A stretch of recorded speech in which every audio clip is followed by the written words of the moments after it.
A special thank you to each of our subscribers who make this channel possible. Here's today's story. In a significant move that has stirred international debate, the United States has vetoed a draft resolution from the United Nations Security Council that called for an immediate, unconditional, and permanent ceasefire between Israel and Hamas militants in Gaza. This resolution, which received overwhelming support from the other 14 council members, also demanded the release of all hostages held by Hamas and the lifting of humanitarian aid restrictions in the region. The veto comes at a time when the humanitarian crisis in Gaza is reaching alarming levels, with over 2 million people facing the threat of starvation due to an Israeli blockade that lasted 11 weeks. The U.S. ambassador to the UN, Dorothy Shea, explained the reasoning behind the veto, stating that the resolution would undermine diplomatic efforts to achieve a ceasefire and criticized it for failing to condemn Hamas as a terrorist organization. Shea emphasized that the U.S. would not support any measure that does not call for Hamas to disarm and leave Gaza, reinforcing Washington's stance as Israel's foremost ally. This decision has been met with criticism from various quarters, including Hamas, which condemned the veto as an exhibition of the U.S. administration's blind bias towards Israel. The backdrop to this political maneuvering is a rapidly deteriorating situation in Gaza. According to health officials, Israeli airstrikes have claimed the lives of 45 Palestinians in a single day, while the total death toll since the conflict escalated has surpassed 54,000.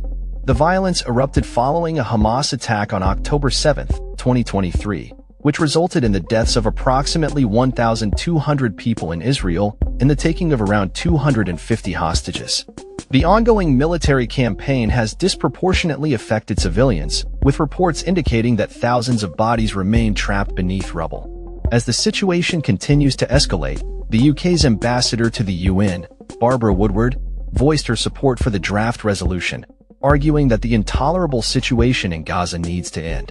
She called for Israel to lift restrictions on humanitarian aid, allowing the UN and humanitarian organizations to operate freely and provide necessary assistance to those in dire need.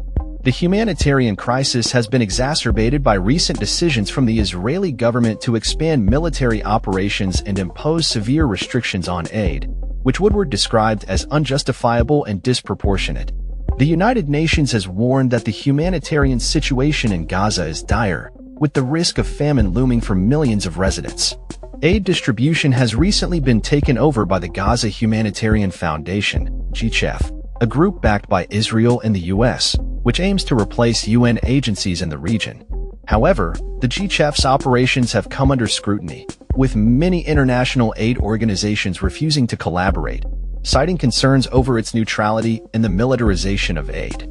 Despite the U.S. veto, there have been calls for a ceasefire and for humanitarian aid to be allowed to flow into Gaza without restrictions. UN Aid Chief Tom Fletcher reiterated the need for the UN and aid groups to be granted access to assist the people in Gaza, emphasizing that they have the plans, supplies, and experience necessary to deliver aid effectively. Fletcher's appeal underscores the urgency of the situation, as countless civilians continue to suffer in the ongoing conflict. As the international community grapples with the implications of the U.S. veto and the ongoing hostilities in Gaza, the path to peace remains fraught with challenges. The situation calls for concerted diplomatic efforts to address the humanitarian needs of the population while also seeking a resolution to the underlying conflict between Israel and Hamas. With the stakes higher than ever, the world watches closely as the situation unfolds, hoping for a breakthrough that could bring an end to the suffering of millions in Gaza. That's all for this story. We upload videos every day covering many different subjects, so hit that subscribe button to stay informed. Thanks for watching.